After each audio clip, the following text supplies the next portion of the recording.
देखो, mock test तो सभी देते हैं, लेकिन जैसे जैसे आप ज़्यादा मॉक देते हो ना, आपका स्कोर कम होता जाता है या फिर परसेंटाइल कम होता जाता है।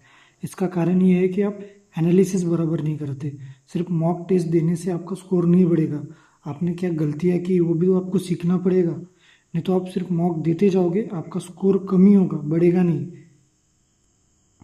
तो दो टाइप के एस्पेरेंट्स होते हैं। पहला, जिनका सिलेबस कंप्लीट नहीं हुआ है, और टाइप टू, सिलेबस कंप्लीट हो गया है या फिर एटलीस्ट बेसिक कंप्लीट हो गया है। तो इन दोनों को अलग अलग तरीके से मॉक टेस्ट को देना चाहिए, और सही स्ट्रैटेजी से ही आपका मॉक टेस्ट का रिजल्ट अच्छा आएगा। तो फिर टाइप वन में जो है, जिनका सिलेबस कंप्लीट नहीं हुआ है, उनको क्या करना है? तो बेसिकली आपको घबराना नहीं है, मतलब फ्रिक्वेंटली मॉक नहीं देना है कि आप एक दो दिन में मॉक दे रहे हो या फिर हर दो तीन दिन में मॉक दे रहे हो। नहीं नहीं, आपको वीकेंड में या फिर एक आध बार, दस दस एक दिन में एक आध बार मॉक देना है। और अटेम्प्ट कैसे करना है? सबसे पहले आप सिंप्लीफिकेशन उठाओ, फिर number series, wrong number series, missing number series वो करो। और उसके बाद डीआई, डीआई में भी जो इजी लग रहा है ना वही करो पहले।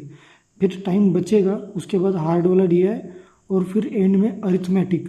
लेकिन उसमें से जो अननोन है वो नहीं, जो आपका सिलेबस हो गया है या फिर जो आपको सॉल्व करना आता है, सिर्फ उनको ही उठाओ सबसे पहले। फिर रीजनिंग में सबसे पहले सॉल्व करो पजल और सिटिंग अरेंजमेंट। अगर ये आपको नहीं आता तो पहले सीखो। मॉक देना तभी स्टार्ट करना है आपको जब ये आपको आता हो। टाइम लगेगा तो चलेगा, लेकिन सॉल्व करने आना चाहिए आपको। उसके बाद क्या करें? फाइंड इजी गोली, मतलब जो इजी क्वेश्चन होते हैं, जैसे सिलॉग्स हो गया या फिर कुछ और जो आपको इजी लगता है वो उठाओ, उनको सॉल्व करो। और उसके बाद जो हार्ड पजल है, फिर जो हार्ड क्वेश्चन है, उनको अटेम्प्ट करो। और आपका सिलेबस कंप्लीट नहीं हुआ है तो इसमें आपको एक्यूरेसी में ध्यान देना है, स्पीड पे नहीं। आपने जो पढ़ा है या फिर आपका जो अब तक कवर हो गया है वो गलत नहीं होना चाहिए, इस पे आपका फोकस होना चाहिए। रिविजिट रॉन्ग वन, अब आपने अटेम्प्ट वही किए जो आपको आते हैं, जो आते हैं वो भी अगर आपसे गलत हो गए तो आपको उसको रिविजिट करना है कि गलत क्यों हुए। उसी दिन, जिस दिन मॉक दे रहे हो उसी दिन आपको रिविजिट करना है।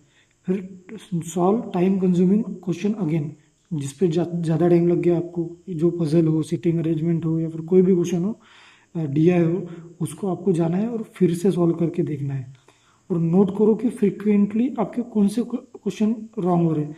जैसे आपने नोटिस कर दिया कि ब्लड रिलेशन आपका बार बार रॉन्ग हो रहा है, क्वाड्रेटिक इक्वेशंस रॉन्ग हो रहे हैं, अगर कोई कोई भी आपका रॉन्ग हो रहा है उसको नोट करके रखो, क्योंकि वो आपका वीक एरिया है। उसको आपको वीडियोस देखने हैं या फिर क्वेश्चन प्रैक्टिस अलग से करनी है, जो आपका वीक एरिया होता है।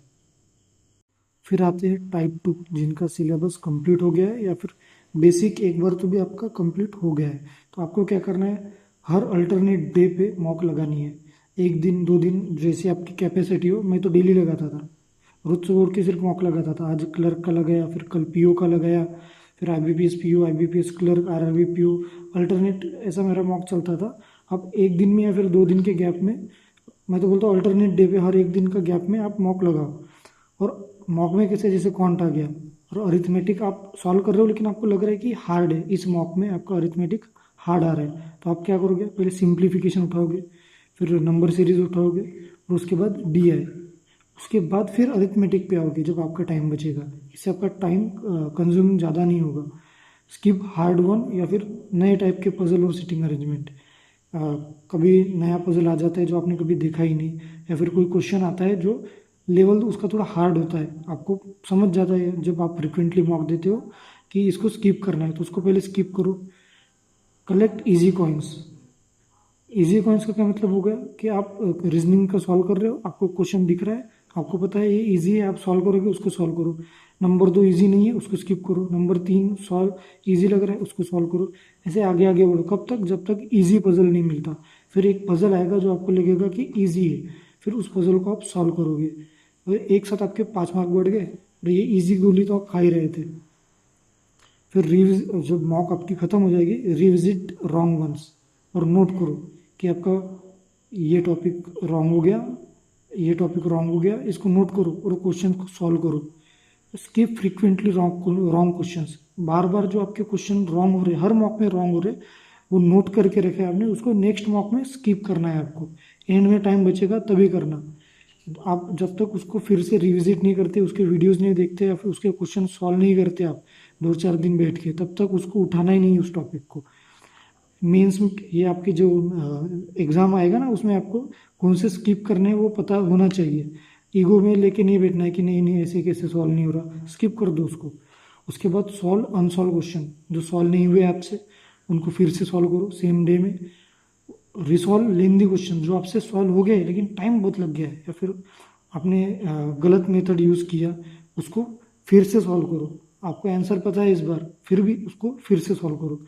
और make your safe areas, mark your safe areas, मतलब आपको पता है कि ये क्वेश्चन है, प्रॉफिट एंड लॉस है, परसेंटेज है, ये इजी है, तो अगर वो आपको दिख रहे है तो उसको सॉल्व करना ही है नेक्स्ट मॉक में, उसको आप मार्क करके रखो। और इसके बाद सबसे इम्पोर्टेंट चीज़ आपको क्या करना है, सब्सक्राइब करना है मुझको, क्योंकि मैं अभी इस चैनल पे आपके लिए लेके आऊँगा डेली प्रैक्टिस वीडियो। मैं रोज़ एक अरिथमेटिक का टॉपिक लूँगा, उसके 10 क्वेश्चन सॉल्व करूँगा, और फिर आपको उसके साथ डिस्कशन भी होगा कि 10 क्वेश्चन के शॉर्ट ट्रिक्स कैसे है, या फिर इसको कौन से क्वेश्चन स्किप करने हैं, क्या मेथड से।